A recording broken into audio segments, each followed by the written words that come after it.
Hey guys, welcome back to another episode on SaaS District. My name is Akil Jabbar, GP and founder at Horizon Capital, and today I want to talk about a special topic that I get asked a lot. I get a lot of people reaching out to me and asking, Akil, I've got 100,000, I've got 50,000, I've got 200,000 saved, I'm working at a job or I'm starting my own company, but I want to invest in my own SaaS businesses. Where should I start? And today I'm going to talk about 4 different ways you guys can put that money to use and make the best returns on your money. So we'll see you on the episode. All right guys, so back to our episode. So today we're going to talk about 4 different ways where you can invest up to $200,000 of your savings into your own SaaS company.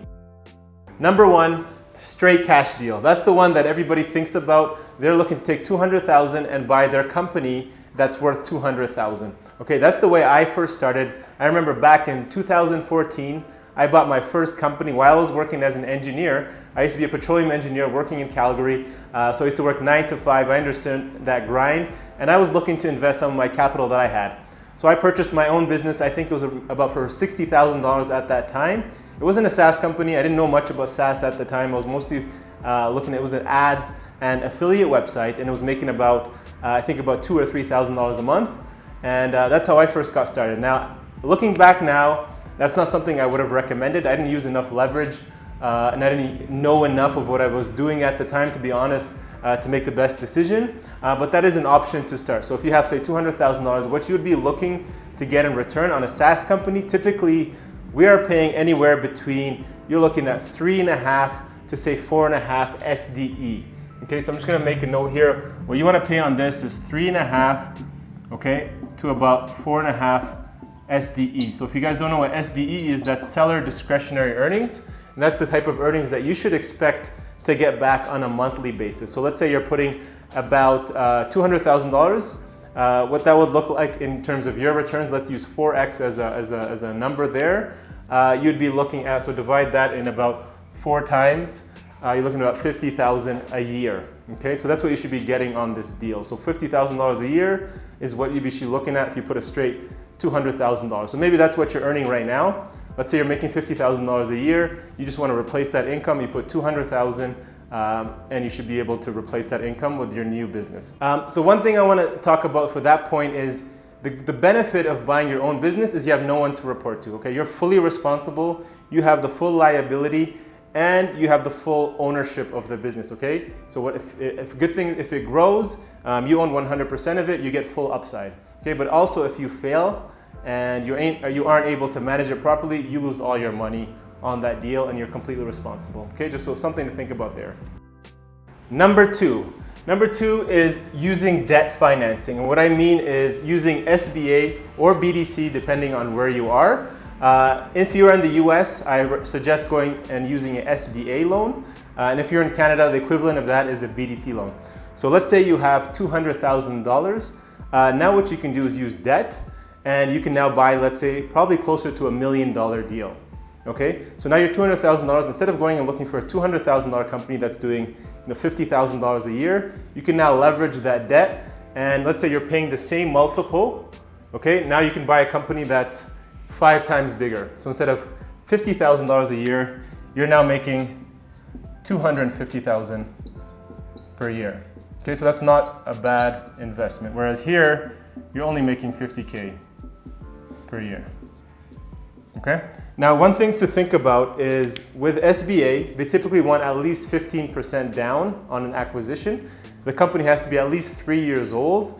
And there's a couple of other requirements that they do need. Now, you are being highly leveraged here, okay? One thing about SBA is, the big thing is there's a personal guarantee on that loan, okay? So if you aren't able to make those payments, if for some reason the company fails, they're coming after you and your own personal assets, okay? So you're taking on a $800,000 loan, they'll come after you. They might take your house, your car, and come after any other assets you have to make sure it gets paid back first.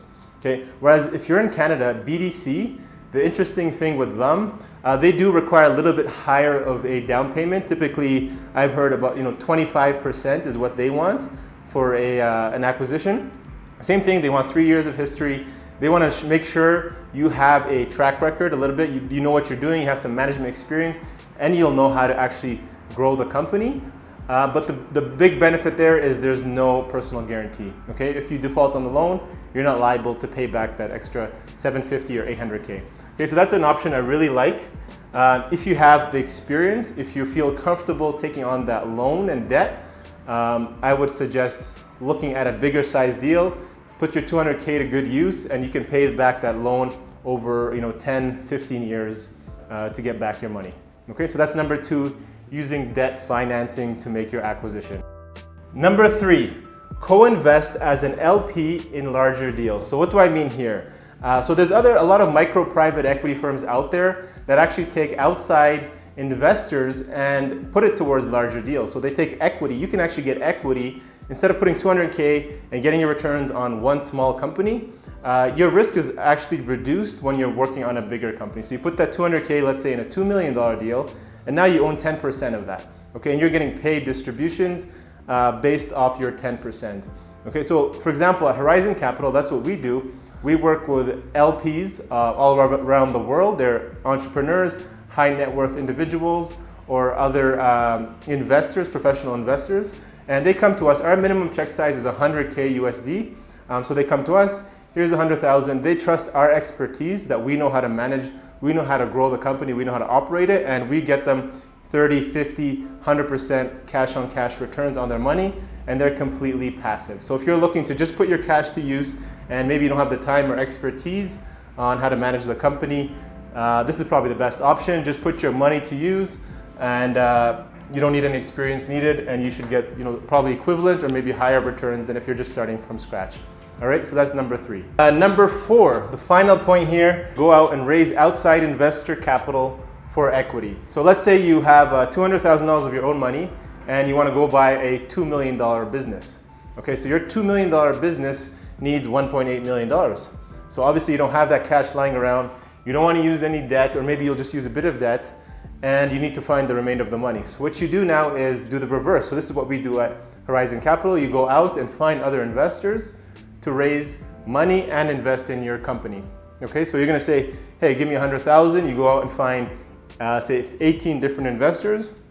You're gonna sign an agreement with them, say, I'm gonna operate the company. These are the returns I'm gonna provide to you. This is my management fee. And at the end of the year, this is what I hope to give back to you for investing and trusting in me. Now, the only thing with this option is you must have a strong track record. Okay, that's the biggest thing why we're successful, is people want to trust you that you know what you're doing, you know how to operate a company, and you're actually going to grow the company and provide the returns that you say we will. So have that track record, prove you can manage the business, and make sure you're trustworthy. Okay, that's number 1. Okay, they're trusting you with their money, and you don't want to screw them over. So at the end of the day, you'll generate the returns of what you say you will. So my suggestion is, if you're looking at these 4 options, if you have no experience, maybe start with 1 or 2, any of these above, and then eventually move. Your goal is to move to this route here, which is building out your own kind of micro private equity firm, and building out your board of advisors, build out your expertise, build out partnerships and your team. And then eventually you can go to this route here. But if you just have the cash, maybe look at this option or this, and you have the time. If you don't have the time and you just have the cash, start with this. If you're experienced, you've proven yourself, you've done this several times, then I would go to the last route here. All right, guys, so hopefully that was helpful. I hope you guys have a good idea now of what to do with your investment. This works whether you have 50,000, 100,000, or 200,000 or more. The same principles apply here. And if you guys enjoyed this episode, please subscribe to our channel and comment below on what type of deals you guys are looking at right now and how much you have to invest in your own portfolio. All right, guys, thanks again, and see you on the next episode.